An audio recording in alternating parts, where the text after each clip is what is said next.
Formula One is not just about speed, skill, and cutting-edge technology. Behind the thrilling races and roaring engines lie stories of close calls, devastation, and tragic loss. Over the decades, F1 has been shaped not only by its champions, but also by the terrifying crashes that changed the sport forever. Each crash has left its mark, forcing F1 to rethink and evolve its safety measures. From life-threatening wrecks to fatal accidents, these crashes have redefined the boundaries of motorsport and the lengths F1 must go to ensure driver safety. In today's video, we'll take a deep dive into the top 10 worst crashes in Formula One history. Tragic moments that serve as chilling reminders of just how dangerous this sport can be. Let's start with one of the most heart-stopping moments in recent F1 memory: Fernando Alonso's terrifying crash at the 2016 Australian Grand Prix.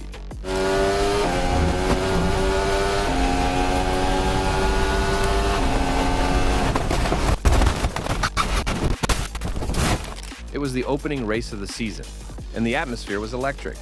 Alonso, a two-time world champion, was pushing his McLaren hard, chasing down Esteban Gutierrez.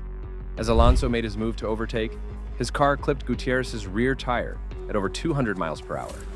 The result was catastrophic. Alonso's car was launched into the air, spinning violently as it flipped multiple times. When it finally came to rest, the wreck was nothing more than a crumpled heap of metal, completely unrecognizable. Spectators held their breath, fearing the worst.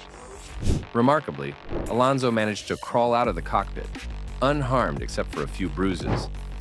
The crash, while terrifying, highlighted the extraordinary advancements in F1 safety, particularly the strength of the carbon fiber monocoque that protected Alonso. However, this crash was more than just a spectacle. It was a stark reminder of the razor-thin line between life and death in Formula One. Alonso's survival was hailed as a miracle, but it was also a testament to the safety measures that have been implemented over the years, saving countless lives. Romain Grosjean's crash at the 2020 Bahrain Grand Prix is the stuff of nightmares. It wasn't just a crash, it was a fireball that looked like something out of a disaster movie.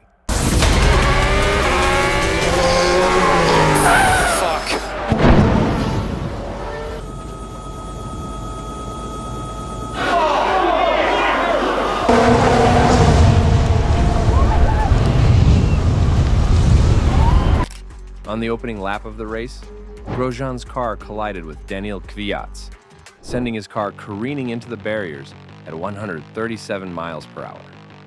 The impact was so severe that Grosjean's car split in half, and the front portion of the vehicle was immediately engulfed in flames. The sight of the fireball sent shockwaves through the F1 world, as such incidents are rare in modern F1 racing. Grosjean was trapped in the cockpit for what felt like an eternity, 27 long seconds before he managed to free himself from the inferno. Miraculously, Grosjean survived the ordeal with only minor burns on his hands and feet. The halo, a protective device introduced in 2018, was credited with saving his life as it prevented his head from striking the barrier upon impact.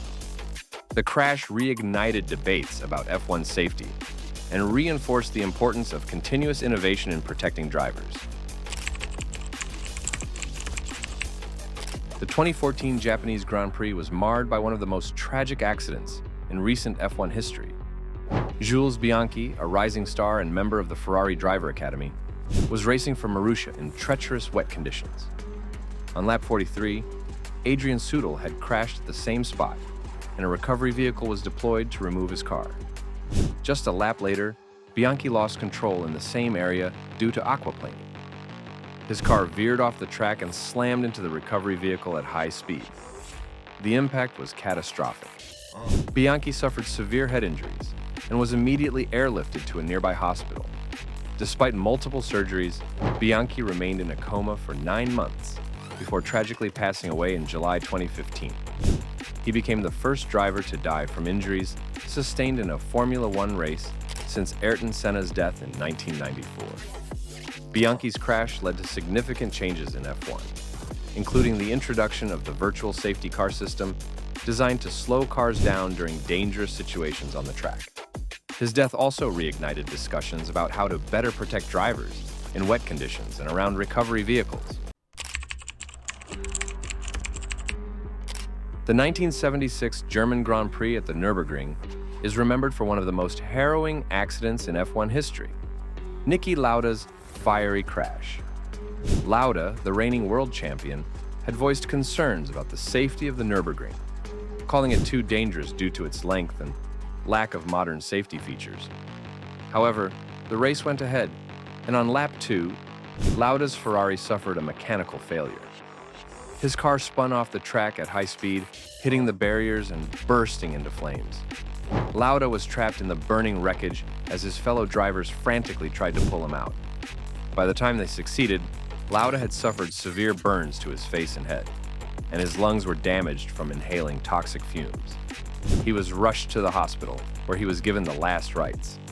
But in an astonishing display of determination and courage, Lauda defied the odds and returned to racing just 6 weeks later.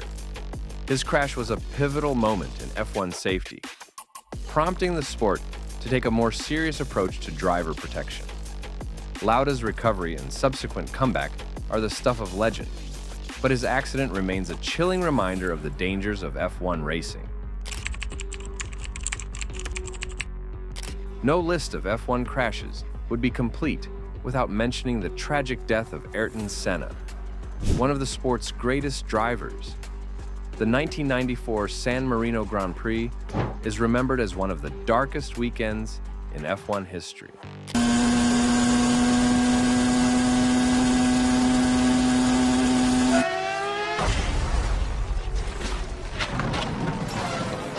During the race, Senna, leading in his Williams, lost control of his car at the high-speed Tamburello corner and slammed into a concrete wall at 190 miles per hour.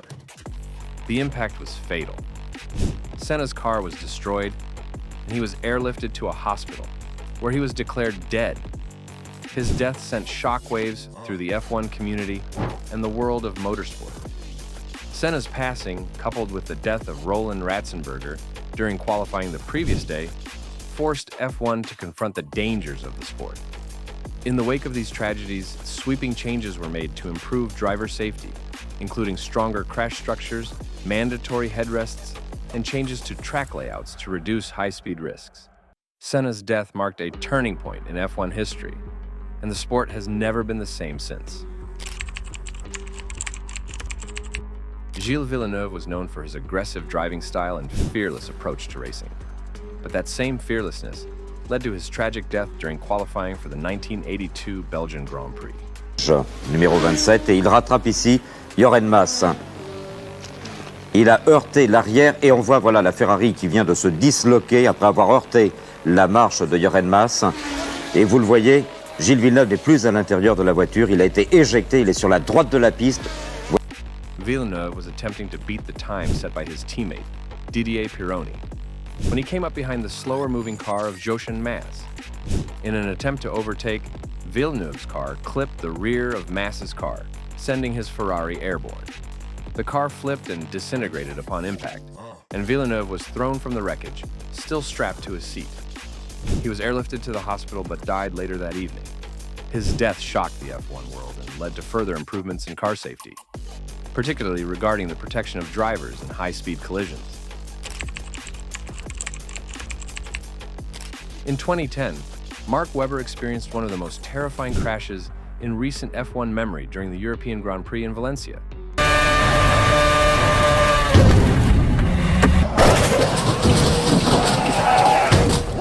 As Webber attempted to overtake Heikki Kovalainen, the two cars made contact, and Webber's Red Bull was launched into the air.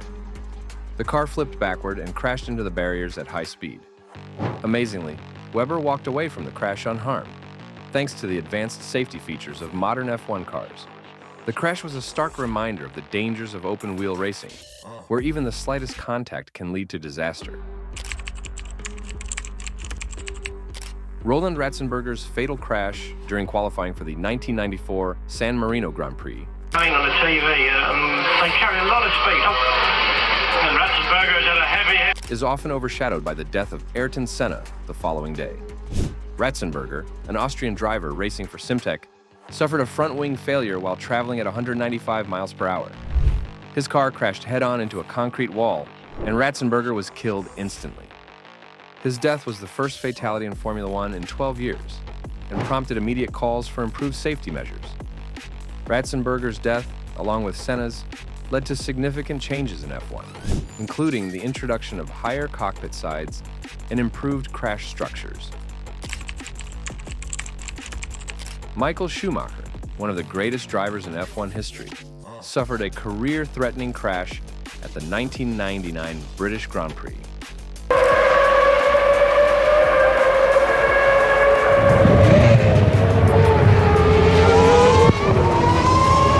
On the opening lap of the race, Schumacher's Ferrari suffered brake failure as he approached the high-speed Stowe corner. Unable to slow down, Schumacher's car slammed into the barriers at full speed.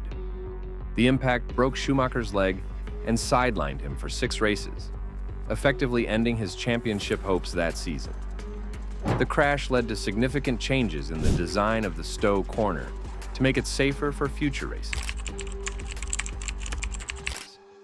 The most recent and one of the most tragic crashes in F1's feeder series occurred during the 2019 Formula 2 race at Spa-Francorchamps. Antoine Hubert, a promising young driver,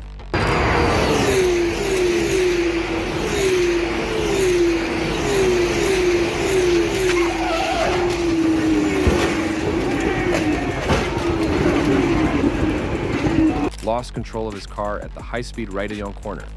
His car crashed into the barriers and was then struck at full speed by Juan Manuel Correa's car. The impact was so violent that Hubert's car was split in two. Despite the efforts of the medical team, Hubert succumbed to his injuries. His death sent shockwaves through the racing community and prompted further discussions about improving safety at high-speed circuits. Formula One has always been a sport of extremes, where the line between victory and disaster is razor thin. Over the years, the sport has seen its fair share of horrifying crashes, but each of these accidents has served as a catalyst for change, pushing F1 to evolve and become safer. From the introduction of the halo to more robust crash tests, F1 has come a long way in protecting its drivers. But, as history has shown, no amount of safety measures can completely eliminate the dangers of racing at over 200 miles per hour. These crashes, though tragic, remind us of the bravery of the drivers and the ever-present risks in the pursuit of speed.